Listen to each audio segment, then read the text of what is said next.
अध्याय मोड। तूफान से पहले की शांति। विक्रम, तुम ठीक तो हो? तुम्हारा चेहरा बहुत उतरा हुआ लग रहा है। आधी रात के बाद काम से लौटे विक्रम सिंह ने अपनी पत्नी मीरा का पीला चेहरा देखकर चिंता से पूछा। विक्रम भारत की सबसे बड़ी आईटी कंपनियों में से एक भारत टेक सॉल्यूशंस में सबसे कम उम्र के वाइस प्रेसिडेंट थे। वह हमेशा काम में डूबे रहते थे, लेकिन अपनी पत्नी और बेटे के लिए उनका प्यार अटूट था। हाँ, मैं ठीक हूं, बस थोड़ी थकान है। मीरा ने जबरदस्ती मुस्कुराने की कोशिश की। वह अपने पति को यह नहीं बता सकती थी कि उसे एक धमकी भरा फोन आया था। विक्रम एक सामान्य पेशेवर थे और यह सच्चाई उनके लिए बहुत बड़ी और खतरनाक थी। इस बोझ को मीरा को अकेले ही उठाना था। आकाश का कोई मैसेज आया? उसे थाईलैंड कैसा लग रहा है? विक्रम के सवाल पर मीरा का दिल एक बार फिर जोर से धड़क उठा। आकाश को स्कूल ट्रिप पर गए हुए 6 घंटे हो चुके थे, लेकिन बेटे की तरफ से एक भी मैसेज नहीं आया था। पहले तो मीरा ने सोचा कि शायद समय के अंतर या वहां के नेटवर्क की वजह से ऐसा हो, लेकिन धमकी भरे फोन के बाद हर चीज एक अशुभ पहेली की तरह जुड़ रही थी। नहीं, अभी तक नहीं। शायद वहां पहुंचकर व्यस्त होगा, जल्द ही कर लेगा। ओह, एक बड़ी दुर्घटना होते होते बची। तुमने खबर देखी? आकाश जिस बस में था उस पर हमला हुआ था। किसी को गंभीर चोट नहीं आई, यह भगवान का शुक्र है। विक्रम ने अनजाने में जो कहा, उससे मीरा के दिमाग में बिजली कौन गई। बस पर हमला या कोई सामान्य घटना नहीं हो सकती। इस एहसास ने उसके पूरे शरीर में सनसनी फैला दी। मीरा ने पति को सुलाने के बाद चुपके से स्टडी रूम में प्रवेश किया। दरवाजा बंद करके उसने बुकशेल्फ के सबसे अंदरूनी कोने में रखी एक पुरानी किताब निकाली। किताब के एक खास पन्ने को दबाते ही क्लिक की आवाज हुई और बुकशेल्फ के पीछे एक गुप्त जगह सामने आ गई। अंधेरे में जो दिखा वह अत्याधुनिक हथियारों से भरा एक छोटा शस्त्रागार था। दीवारों पर अलग अलग तरह की बंदूकें टंगी थीं और मेज पर सैटेलाइट कम्युनिकेशन डिवाइस, हैकिंग के उपकरण और कई देशों के नकली पासपोर्ट रखे थे। यह पेंडोरा का बॉक्स था जिसे उसने पिछले 16 सालों से नहीं खोला था। एक सामान्य गृहिणी मीरा सिंह के रूप में जीने के लिए उसने अपने अतीत को सील कर दिया था। मीरा ने बिना किसी हिचकिचाहट के सैटेलाइट लैपटॉप ऑन किया। इसका कोई बूटिंग स्क्रीन नहीं था। यह केवल उसकी उंगलियों के निशान और रेटिना स्कैन से ही सक्रिय होता था। स्क्रीन चालू होते ही घने अंधेरे में केवल एक आइकन टिमटिमा रहा था। कैओस। यह उसकी पुरानी टीम यूनिट डेल्टा के भीतर एक गुप्त ऑपरेशनल टीम का कम्युनिकेशन नेटवर्क था। उसने कसम खाई थी कि वह दोबारा कभी इससे नहीं जुड़ेगी, लेकिन अपने बेटे के लिए उसने फिर से वह बनने का फैसला किया जो वह थी। कांपते हाथों से आइकन पर क्लिक करते ही एक एनक्रिप्टेड चैट विंडो सक्रिय हो गई। इको कोड रेड, खुंसले पर हमला हुआ है। दोहराती हूं, खुंसले पर हमला हुआ है। घोंसला उसके परिवार के लिए टीम का कोडनेम था। संदेश भेजने के 10 सेकंड के भीतर ही जवाब आया। अल्फा, इको, स्थिति बताओ। अल्फा टीम का लीडर और वही व्यक्ति था जिसने 15 साल की मीरा को चुनकर एक घातक योद्धा बनाया था। वह उसके लिए पिता सम्मान था। इको, मेरा बेटा आकाश सिंह, 16 साल, स्कूल यात्रा पर मणिपुर गया था, लापता है, अपहरण की आशंका, दुश्मन अज्ञात, कोई मांग नहीं। घोस्ट, रुको, उत्तर पूर्व का सैटेलाइट घुमा रहा हूं। घोस्ट, टीम का सूचना और प्रौद्योगिकी विशेषज्ञ, एक ऐसा भूत जो दुनिया की किसी भी डिजिटल जानकारी को अपनी हथेली पर देख सकता था। कुछ ही देर बाद चैट विंडो पर एक नया संदेश आया। घोस्ट, मिल गया। आकाश की स्कूल बस पर हमले का रिकॉर्ड मिला है। यह स्थानीय गिरोह द्वारा की गई एक सुनियोजित लूटपाट के रूप में दर्ज है, लेकिन कोई भी जीवित नहीं बचा। सारे सीसीटीवी फुटेज डिलीट कर दिए गए हैं। यह किसी पेशेवर का काम है। मीरा ने सूखी लार निगली। यह सिर्फ अपहरण नहीं था, यह शुरू से ही आकाश को निशाना बनाकर रची गई एक सोची समझी साजिश थी। टैंक, बस लोकेशन भेजो, उन कमीनों के सिर उड़ा दूंगा। टैंक, जैसा नाम वैसा काम। टीम का सबसे ताकतवर सदस्य जो भारी हथियारों और विध्वंस का विशेषज्ञ था, उसके संदेश में ही जमीन हिला देने वाला आक्रोश था। अल्फा, इको, शांत रहो, अब जैसा मैं कहता हूं वैसा करो। घोस्ट, तुरंत गुवाहाटी में एक सेफ हाउस का इंतजाम करो और रास्ते की जानकारी दो। टैंक, वहां पहुंचकर जितने भी बड़े और सुंदर खिलौने मिल सकें तैयार रखो। घोस्ट, ठीक है। टैंक, खुशी खुशी। अल्फा, इको, 16 साल बाद वापसी। हुनर अभी बाकी है या जंग लग गया? अल्फा के सवाल के जवाब में मीरा ने दीवार पर टंगी बंदूकों में से अपनी सबसे पसंदीदा सिगफाई चम्हाई मुइसाओ पिस्तल उठाए। यह हथियार उसके शरीर का एक हिस्सा जैसा था जिसे वह आंखें बंद करके भी खोल और जोड़ सकती थी। मैगजीन लगाकर स्लाइड खींचते ही खच्चा की ठंडी धातु की आवाज ने स्टडी रूम की खामोशी को चीर दिया। उसने फिर से चैट विंडो में टाइप किया, इको, शिकारी कभी जंग नहीं खाते। गुडगांगवा की रात गहरी हो रही थी। किसी को पता नहीं था कि एक साधारण गृहिणी के घर से दुनिया का सबसे खतरनाक मिशन शुरू हो चुका था। अपने बेटे को बचाने के लिए और अपने घोंसले को नष्ट करने वालों को सजा देने के लिए एक शांत लेकिन भयंकर तूफान उठ रहा था। अध्याय हाय। नकाब के पीछे का चेहरा। अगली सुबह मीरा ने हमेशा की तरह अपने पति विक्रम के लिए नाश्ता बनाया। उसके चेहरे पर पिछली रात के तूफान का कोई निशान नहीं था, केवल एक प्यारी पत्नी की मुस्कान थी। अरे वाह, आज तो बहुत हैंडसम लग रहे हो। क्या बात कर रही हो? कल रात की पार्टी की वजह से चेहरा खराब है। विक्रम ने मुस्कुराते हुए अपनी टाई ठीक की। मीरा ने उसकी शर्ट का कॉलर ठीक करते हुए धीरे से कहा, मुझे आज शाम अपनी मौसी के घर जयपुर जाना पड़ सकता है। उनकी तबीयत ठीक नहीं है। क्या ज्यादा खराब है? मैं साथ चलूं? नहीं, तुम कंपनी के काम में व्यस्त हो। मैं अकेले चली जाऊंगी। शायद 1-2 दिन लग जाएं। यह एक सफेद चूत था। उसकी मौसी सालों पहले गुजर चुकी थी, लेकिन यह जरूरी था। वह विक्रम को अपनी इस जंग में शामिल नहीं कर सकती थी। पति को ऑफिस भेजने के बाद मीरा तुरंत काम में लग गई। ड्रेसिंग रूम के सबसे गहरे कोने में महंगे बैग और कपड़ों के बीच छिपी एक गुप्त तिजोरी खोली। उसके अंदर कई नकली आधार कार्ड, पासपोर्ट और विभिन्न देशों की नकदी के मोटे बंडल थे। साथ ही एक छोटा पाउच भी। पाउच में सिरिंज और कुछ छोटी शीशियां थीं। एक विशेष उत्तेजक दवा थी जो चयापचय को तेज करके उसे बिना थके कई दिनों तक जगाए रख सकती थी। दूसरी एक ऐसी दवा थी जो अस्थायी रूप से दिल की धड़कन और सांस को रोककर उसे मृत दिखा सकती थी। और आखिरी एक माइक्रोस्कोपिक लोकेशन ट्रैकर था जिसे कोई भी स्कैनर पकड़ नहीं सकता था। उसने बड़ी सहजता से उत्तेजक दवा का एक इंजेक्शन अपनी जांघ की मांसपेशी में लगा लिया।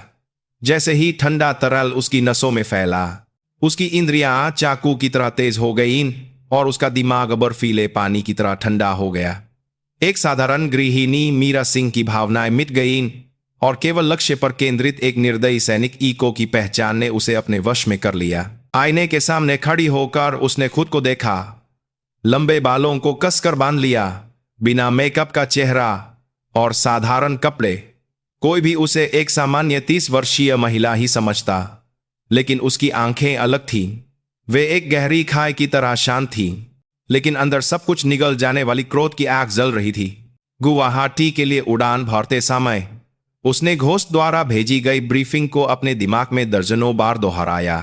प्राथमिक ब्रीफिंग। ऑपरेशन का नाम घोंसला बचाओ। लक्ष्य आकाश सिंह और अन्य छात्रों को बचाना और सुरक्षित निकालना।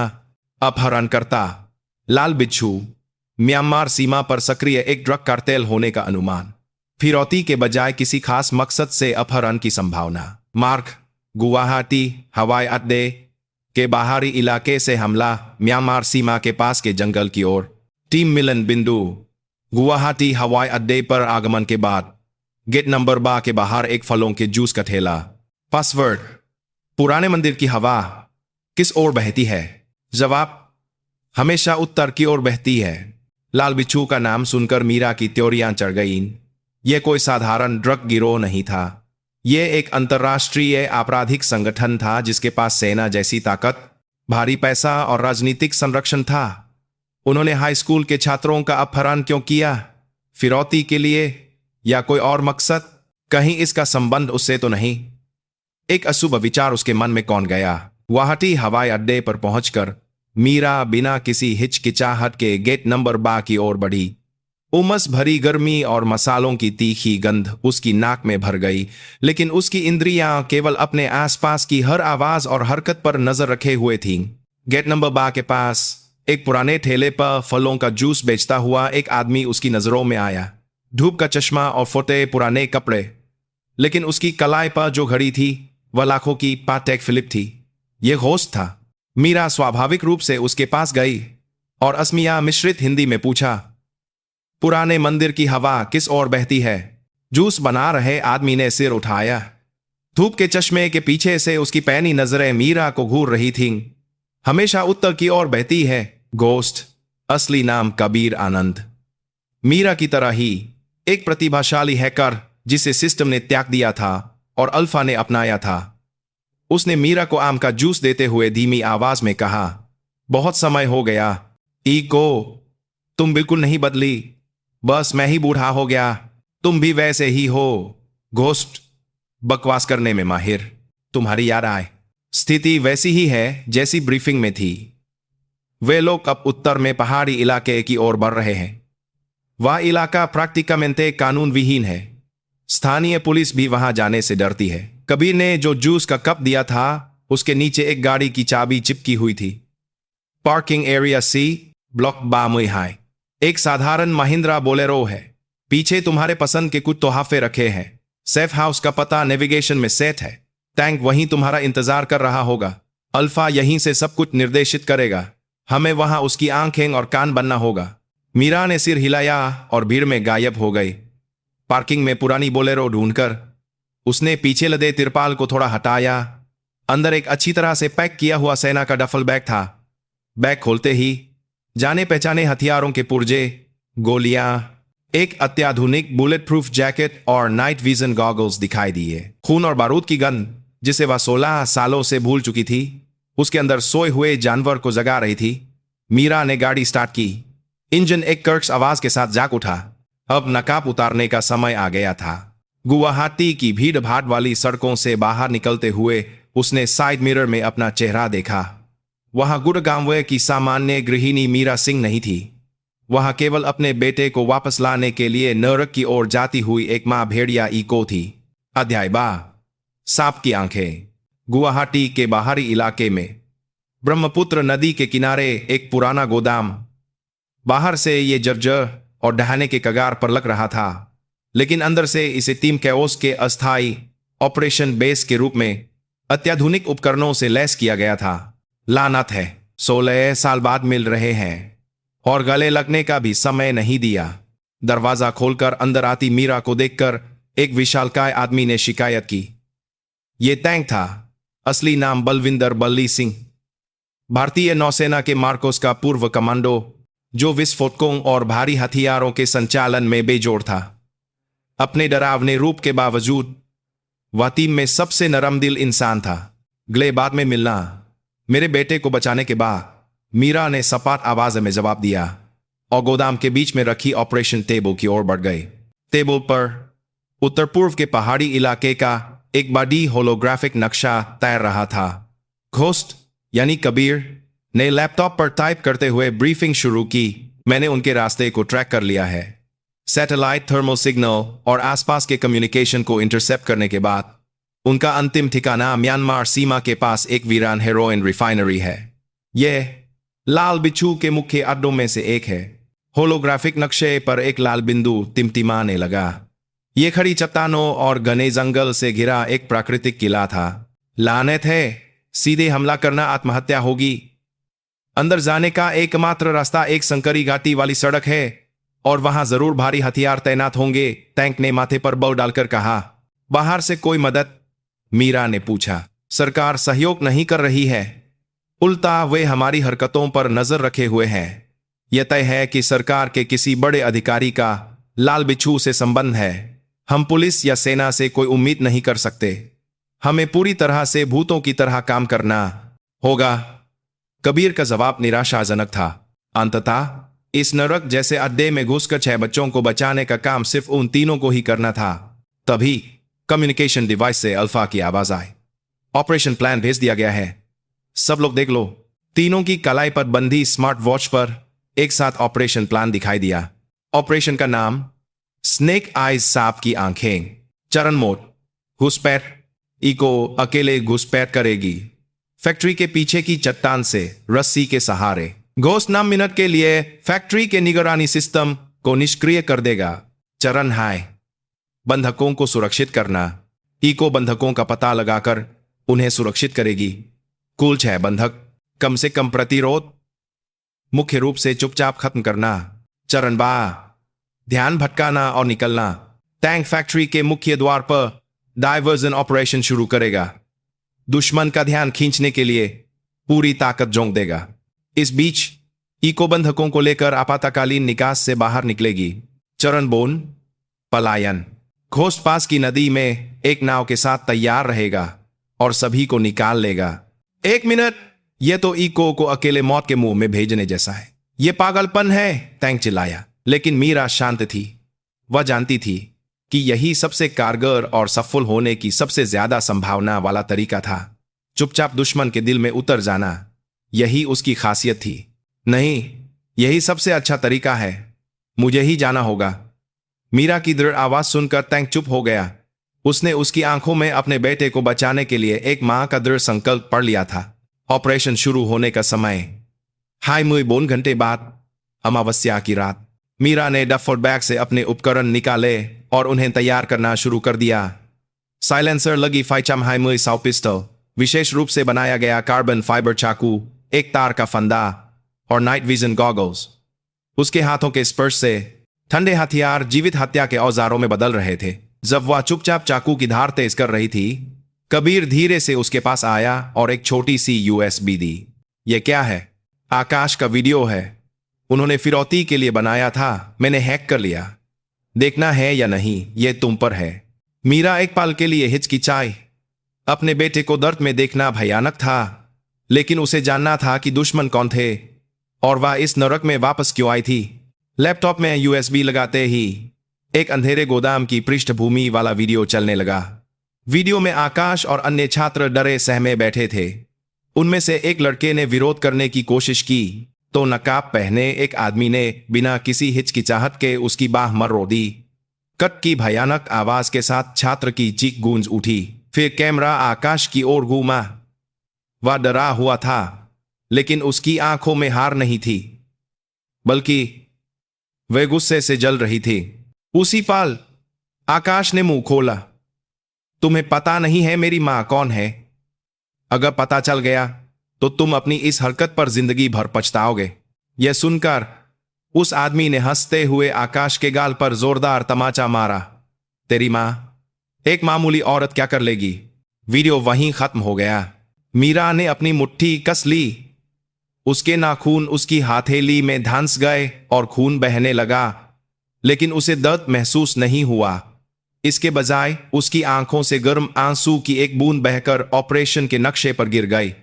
पिछले 16 सालों में उस फौलादी औरत ने एक भी आंसू नहीं बहाया था। यह दुख का आंसू नहीं था, यह अपने बेटे के लिए माफी, गर्व और दुश्मन के प्रति जलते हुए गुस्से का मिला जुला आंसू था। उसने आंसू पोंछे और खड़ी हो गई। गोदाम के एक कोने में लगे पूरे शीशे के सामने जाकर खड़ी हुई। शीशे में लड़ाकू पोशाक पहने और हथियारों से लैस इको खड़ी थी। हाँ आकाश, अब मैं उन लोगों को अच्छी तरह बताऊंगी कि तुम्हारी मां कौन है। उसकी आवाज स्टील से ज्यादा ठंडी और किसी खाई से ज्यादा गहरी थी। नरक के द्वार खुल रहे थे। अध्याय बोन शिकारी की वापसी। उत्तर पूर्व के घने जंगल में अंधेरा छाया हुआ था। दमघोंटू नमी और अनजान कीड़ों की आवाजें शरीर को भारी कर रही थी। एक पुरानी बोलेरो कच्ची सड़क के अंत में, जहां से आगे बढ़ना नामुमकिन था, आकर रुकी। बस यहीं तक, यहां से आगे पैदल जाना होगा। ड्राइवर की सीट पर बैठे घोस्ट यानी कबीर ने कहा। उसके हाथ पहले से ही एक छोटे लैपटॉप पर नाच रहे थे। मैंने दुश्मनों के कम्युनिकेशन नेटवर्क को हैक कर लिया है। हर 12 मिनट में एक गश्ती दल इस इलाके से गुजरता है। अगली गश्त में 2.5 मिनट बाकी हैं। तुम्हें उस समय के अंदर पॉइंट तक पहुंचना होगा। टैंक? मीरा ने, जो अब पूरी तरह से एक सैनिक की वर्दी में थी, अपनी आखिरी मैगजीन जांचते हुए पूछा। अब उसमें एक सामान्य गृहिणी का कोई निशान नहीं था। दूसरी तरफ के एंट्री पॉइंट पर इंतजार कर रहा है। मेरे सिग्नल मिलते ही दुनिया की सबसे शानदार आतिशबाजी शुरू करने के लिए तैयार है। वॉकी टॉकी पर बलविंदर की गरजती हुई आवाज आए। उसकी आवाज में उत्साह भी था। जिंदा मिलना, मीरा ने संक्षिप्त में कहा और अंधेरे में कूद गई। उसकी हरकतें एक खामोश साये की तरह थीं। जंगल की आड़ लेते हुए वह एक काले तेंदुए की तरह अपने लक्ष्य की ओर बढ़ रही थी। उसकी सारी इंद्रियां किसी हथियार की तरह तेज हो गई थी। पत्तों से सरसराती हवा की आवाज, मिट्टी की गंध, दूर से आती नदी की आवाज, प्रकृति की हर जानकारी उसके मस्तिष्क में एक नक्शा बना रही थी। 10 मिनट बाद वह उस हेरोइन फैक्ट्री के पीछे की खड़ी चट्टान के नीचे पहुंच गई, लगभग 22 मीटर ऊंची। सामान्य तरीकों से इस पर चढ़ना असंभव था, लेकिन उसकी योजना में सामान्य जैसा कुछ था ही नहीं। मीरा ने अपनी कमर से एक ग्रैपलिंग गन निकाली। यह एक अत्याधुनिक उपकरण था जो संपीड़ित गैस का उपयोग करके हुक फंकता था। शू की आवाज के साथ हुक चट्टान के ऊपर की लोहे की रेलिंग में जाकर सटीक रूप से फंस गया। यह सुनिश्चित करने के बाद कि यह मजबूती से अटका है, उसने बिना किसी हिचकिचाहट के रस्सी के सहारे चढ़ना शुरू कर दिया। उसका चढ़ना चढ़ाई कम और उड़ान ज्यादा लग रहा था। वह न्यूनतम हरकतों और मांसपेशियों की शक्ति के सबसे कुशल उपयोग के साथ खड़ी चट्टान पर चढ़ गई। उसकी बाहों और पैरों की मांसपेशियां दर्द से कराह रही थीं, लेकिन उसका मन स्टील की तरह शांत था। उसके दिमाग में सिर्फ उसके बेटे का चेहरा था। आकाश, मां आ रही है। जब वह चट्टान की चोटी पर पहुंची तो उसके कान में लगे ईयरपीस से घोस्ट की आवाज आई। 9 बजे की दिशा में एक संतरी सिगरेट पी रहा है। मीरा ने रेलिंग के नीचे छिपकर चुपचाप अपनी सांसें साधी। सिगरेट का धुआं हवा के साथ उसकी नाक तक पहुंचा। जैसे ही संतरी ने सिगरेट बुझाकर मुंह फेरा, मीरा का शरीर उछला। एक बिल्ली की तरह वह चुपचाप संतरी के पीछे पहुंची। एक हाथ से उसका मुंह बंद किया और दूसरे हाथ में कार्बन फाइबर चाकू से उसकी गर्दन की धमनी को सटीकता से काट दिया। घूट की आवाज भी नहीं निकली और संतरी का शरीर ढीला पड़ गया। मीरा ने उसके शरीर को खींचकर रेलिंग के नीचे अंधेरे में फेंक दिया। कोई निशान नहीं छोड़ना, यह हत्या का पहला नियम था। फैक्ट्री के अंदर का माहौल पुरानी, जंग लगी मशीनों और अनजान रासायनिक गंधों से भरा था। भूल भुलैया जैसी गलियारों में मीरा घोस्ट के निर्देशों का पालन कर रही थी।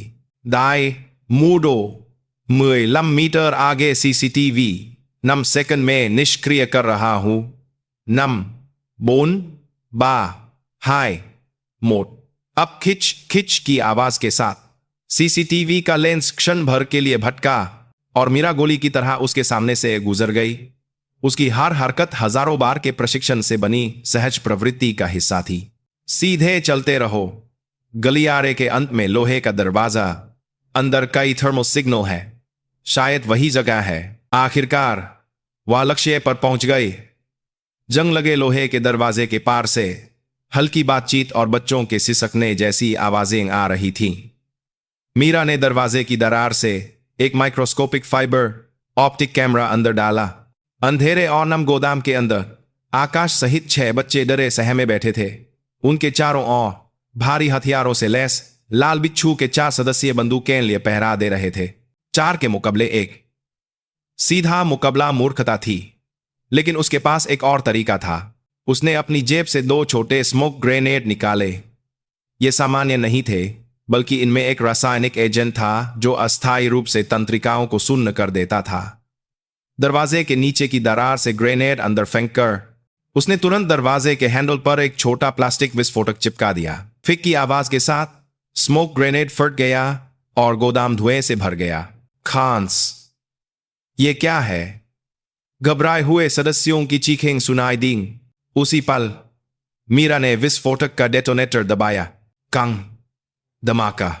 एक जोरदार धमाके के साथ लोहे का दरवाजा कागज की तरह मुड़कर अंदर की ओर उड़ गया। मीरा ने बिना किसी हिचकिचाहट के धुएं में छलांग लगा दी। उसकी आंखों पर लगे नाइट विजन गॉगल्स ने उसे घने धुएं में भी दुश्मनों की स्थिति साफ साफ दिखा दी। 4 लक्ष्य। मुकाबला शुरू। उसकी पहली गोली दरवाजे के ठीक सामने खड़े सदस्य के माथे के बीच में लगी। पग साइलेंसर की वजह से गोली की आवाज लगभग नहीं आई। अपने साथी को गिरते देख बाकी 3 घबराकर अपनी बंदूकें घुमाने लगे, लेकिन वे भूत की तरह चलती मीरा की गति का मुकाबला नहीं कर सके। उसने जमीन पर लुढ़कते हुए दूसरे लक्ष्य के घुटने में गोली मारकर उसे गिरा दिया और फिर तुरंत तीसरे के दिल में गोली दाग दी। आखिरी बचा सदस्य डर के मारे बच्चों को ढाल बनाने के लिए आगे बढ़ा, लेकिन मीरा उससे तेज थी। उसने जो चाकू फेंका वह उसकी हथेली को चीरता हुआ पार हो गया। आह! चीखते हुए उसके मुंह में मीरा की आखिरी गोली बेरहमी से घुस गई। यह सब सिर्फ 10 सेकंड में खत्म हो गया। धुआं छटने पर बच्चे अपनी आंखों के सामने हुए अविश्वसनीय दृश्य को देखकर अवाक रह गए। खून और बारूद की गंध से भरे उस नरक में एक काली लड़ाकू पोशाक पहने महिला योद्धा चुपचाप उन्हें देख रही थी। डर से कांपते हुए आकाश की नजरें जब उस योद्धा के चेहरे पर पड़ी तो उसकी आंखें अविश्वास से फैल गईं। उसके कांपते होठों से एक आवाज निकली, मंतभी। गोदाम के बाहर गलियारे से कई कदमों और चीखने की आवाजें आने लगीं। इस तरफ से गोली की आवाज आई, घुसपैठिया है, घेर लो। देर हो चुकी थी। दुश्मनों को उसकी लोकेशन पता चल गई थी। मीरा बच्चों से चिल्लाए, सब मेरे पीछे छिप जाओ। लेकिन तभी उसके पीछे से एक ठंडी सिहरन पैदा करने वाली आवाज आए, बहुत समय बाद मिले। इको पिछले 16 सालों से एक आम औरत होने का नाटक कैसा लगा? मीरा ने धीरे धीरे सिर घुमाया। अंधेरे में से एक आदमी तालियां बजाता हुआ बाहर आ रहा था। उसके चेहरे पर जले हुए भयानक निशान थे और उसकी सांपों जैसी ठंडी आंखें। मीरा उसे जानती थी। राणा, लाल बिच्छू का नंबर 2 और अतीत में उसकी टीम द्वारा नष्ट किए गए दक्षिण पूर्व एशिया के सबसे बड़े मानव तस्करी गिरोह काला आर्किड का एकमात्र जीवित सदस्य। एक शैतान जिसे उसने सोचा था कि उसने उसे नरक भेज दिया है। मेरे बेटे का अपहरण तुमने किया है। हाँ, मुझे पता था कि अगर मैं तुम्हारे बेटे को चारा बनाऊंगा तो तुम नरक से भी बाहर निकल आओगी। और मेरा अनुमान सही निकला। राणा के होठों पर एक क्रूर मुस्कान फैल गई। उसके पीछे दर्जनों भारी हथियारों से लैस सदस्य गलियारे को भरते हुए अपनी बंदूकें तान रहे थे। यह एक आदर्श घेराव था। बचने का कोई रास्ता नहीं था। इस निराशाजनक स्थिति में मीरा ने चुपचाप अपनी कलाई घड़ी का बटन दबाया। यह आखिरी संकेत था। टैंक शुरू करो। अध्याय 9, नरक का द्वार। तुमने मेरी जिंदगी बर्बाद कर दी। इको राणा की आवाज नफरत से भरी थी। वह अपने जले हुए चेहरे की मांसपेशियों को सिकोड़ता हुआ मीरा की ओर एक एक कदम बढ़ा रहा था। दर्जनों बंदूकें मीरा और बच्चों पर तनी हुई थीं। 10 साल पहले मुंबई के बंदरगाह पर तुमने मुझसे मेरा सब कुछ छीन लिया। मेरा संगठन, मेरा पैसा और मेरा यह चेहरा। मैं उस जलते हुए कंटेनर से एक कीड़े की तरह रेंग कर बचा, सिर्फ तुमसे बदला लेने के एक ही इरादे से। मीरा ने बिना कुछ कहे उसे घूरा। उसका दिमाग इस स्थिति से निकलने का रास्ता तलाश रहा था, लेकिन बच्चों के साथ इस घेरे को तोड़ना असंभव था।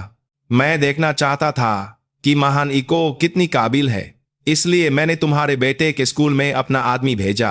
स्कूल ट्रिप की जानकारी निकालना, बस पर हमला करवाना, इसमें काफी पैसा लगा, लेकिन तुम्हें दोबारा देखकर मुझे यह बिल्कुल भी महंगा नहीं लग रहा। राणा ने व्यंग्यात्मक ढंग से हंसते हुए आकाश की ओर इशारा किया। काफी हद तक तुम्हारी तरह है। पकड़े जाने के बाद भी एक बार भी पलक नहीं झपकाए और मुझे घूरता रहा। कह रहा था, तुम्हें पता नहीं मेरी माँ कौन है। पता चलेगा तो पछताओगे। हाँ, बेवकूफ लड़का। यह सुनकर मीरा की आंखों में ठंडक आ गई। वह किसी भी खतरे से नहीं डरती थी, लेकिन अपने बेटे का अपमान वह बर्दाश्त नहीं कर सकती थी। अपनी गंदी नजरें मेरे बेटे से हटा लो। अभी भी होश में नहीं आए? ठीक है, अगर मैं तुम्हारे सामने तुम्हारे लाडले की एक बात तोड़ दूं तो शायद तुम्हारा घमंड थोड़ा कम हो जाए। राणा ने अपने एक आदमी को इशारा किया। एक विशालकाय सदस्य आकाश की ओर बढ़ा और उसकी बांह पकड़ ली। नहीं, मीरा चिल्लाए, लेकिन दूसरे सदस्यों ने उसे बंदूक की बत से मारकर घुटनों पर बिठा दिया। मां! आकाश की चीख गोदाम में गूंज उठी। जैसे ही वह सदस्य आकाश की बाह मोड़ने वाला था, धमाका। एक जबरदस्त धमाका जिसने पूरी दुनिया को हिला दिया हो। फैक्ट्री के मुख्य द्वार पर हुआ। जमीन भूकंप की तरह कांप उठी और छत से धूल और मलबा गिरने लगा। ये क्या आवाज है? राणा और उसके आदमी घबराकर मुख्य द्वार की ओर देखने लगे। मीरा ने इस एक पल की चूक का फायदा उठाया। उसने अपने ऊपर झुके सदस्य के पैर पर लात मारकर उसका संतुलन बिगाड़ा और उसके शरीर को ढाल बनाकर खड़ी हो गई। साथ ही उसने उसकी कमर से पिस्तौल निकालकर आकाश को पकड़े हुए सदस्य के सिर में गोली मार दी। था सब कुछ पलक झपकते ही हो गया। जब तक होश में आया, राणा चिल्लाकर अपनी बंदूक उठाता। मीरा हरकत में आ चुकी थी। वह बच्चों से चिल्लाए, सब उस मशीन के पीछे छिप जाओ। जैसे ही बच्चे चीखते हुए एक पुरानी मशीन के पीछे छिपे, वह गोलियों की बौछार के बीच नाचने लगी। दुश्मन की गोलियों से बचते हुए वह चीजों की आड़ लेकर सटीक और बेरहमी से गोलियां बरसा रही थी। थांग जब भी उसकी बंदूक से आग निकलती, एक दुश्मन गिर जाता। यूनिट डेल्टा में भी एक किंवदंती मानी जाने वाली उसकी नजदीकी लड़ाई की क्षमता इंसान की सीमाओं से परे थी। लानत है, मारो उसे, उस चुड़ैल को मार डालो, राणा चिल्लाया। लेकिन उसकी गोलियां हर बार मीरा को छूकर निकल जाती। इस बीच फैक्ट्री के बाहर असली जंग छिड़ चुकी थी। चलो हरामखोर कीरों, तुम्हारा बाप टैंक आ गया है। टैंक यानी बल्ली सिंह एक बख्तरबंद बुलडोजर चलाकर फैक्ट्री का मुख्य दरवाजा तोड़ चुका था और बुलडोजर पर लगी सौम्य मशीन गन से आग उगल रहा था। डू प्रति मिनट 100 राउंड की बाइफई सौम्य हाई मिमी की गोलियां आग की बारिश की तरह बरस रही थीं और लाल बिच्छू की रक्षा पंक्ति को ची रही थी। हा, कैसा लगा कमीनों?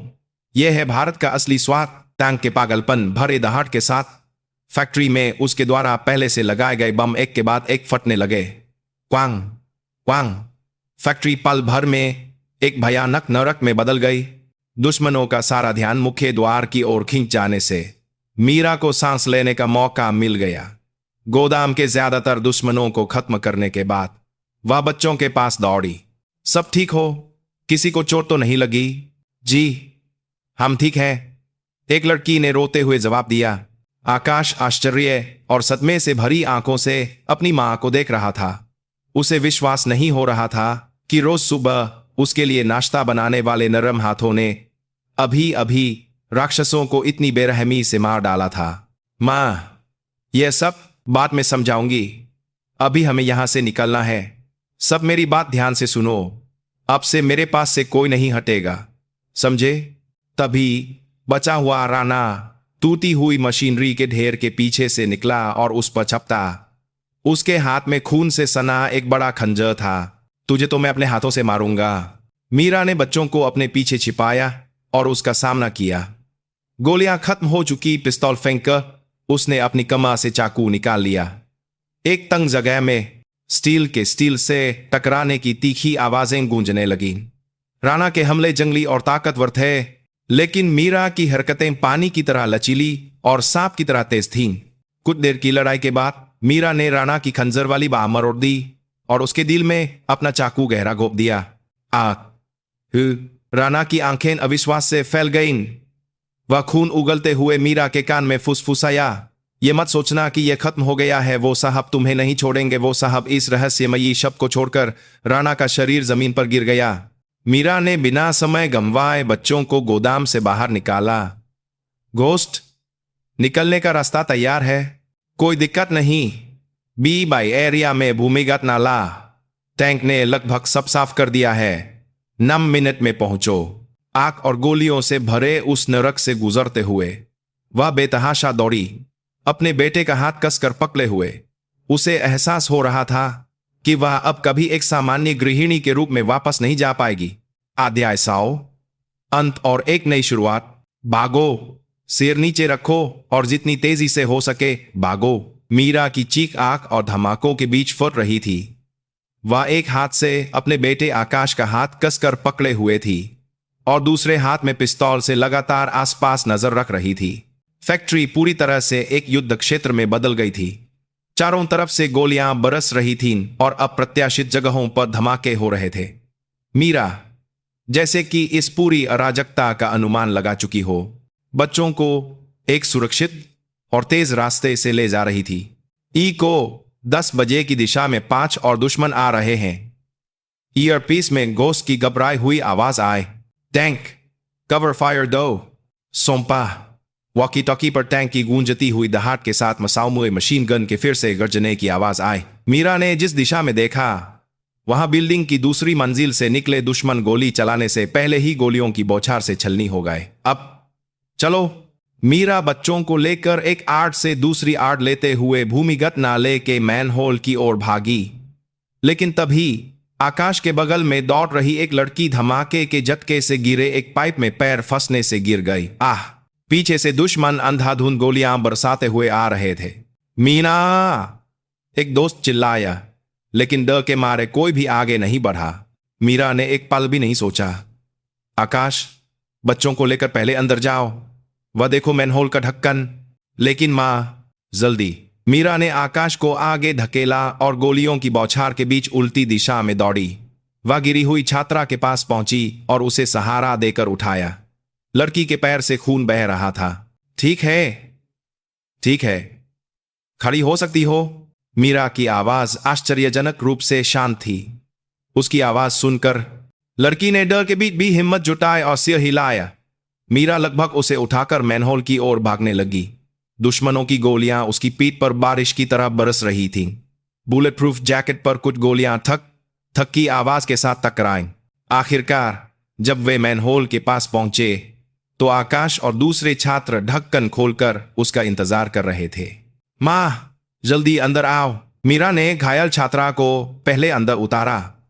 फिर जब सभी बच्चे अंदर चले गए तो खुद कूदने से ठीक पहले उसने प्रवेश द्वार की ओर एक छोटा फ्लैशबैंग ग्रेनेड फेंका। एक चकाचौंध करने वाली रोशनी और कान फाड़ देने वाले धमाके ने पीछा कर रहे दुश्मनों को कुछ पलों के लिए रोक दिया। इस मौके का फायदा उठाकर मीरा नाले में कूद गई और आकाश ने बाहर से लोहे का भारी ढक्कन बंद कर दिया। धम्मा की आवाज के साथ दुनिया का सारा शो बंद हो गया। गॉस टैंक, सुन रहे हो? हां, सुन रहा हूं। इको, तुम सुरक्षित हो? बच्चे सब सुरक्षित हैं। एक घायल है, पर गंभीर नहीं। तुम लोग कैसे हो? मैं तो ठीक हूं, लेकिन टैंक की हालत ठीक नहीं है। उन लोगों ने बुलडोजर पर रॉकेट दाग दिया। कम्युनिकेशन कट गया। मीरा का दिल डूब गया। लोकेशन, आखिरी लोकेशन, मुख्य द्वार से 250 मीटर पूर्व में। बायो सिग्नल अभी भी है, लेकिन बहुत कमजोर। मीरा अपने साथी को छोड़कर नहीं जा सकती थी, लेकिन बच्चे भी थे। तभी आकाश ने उसका हाथ पकड़ा। मां, हमें अंकाल को बचाने जाना होगा।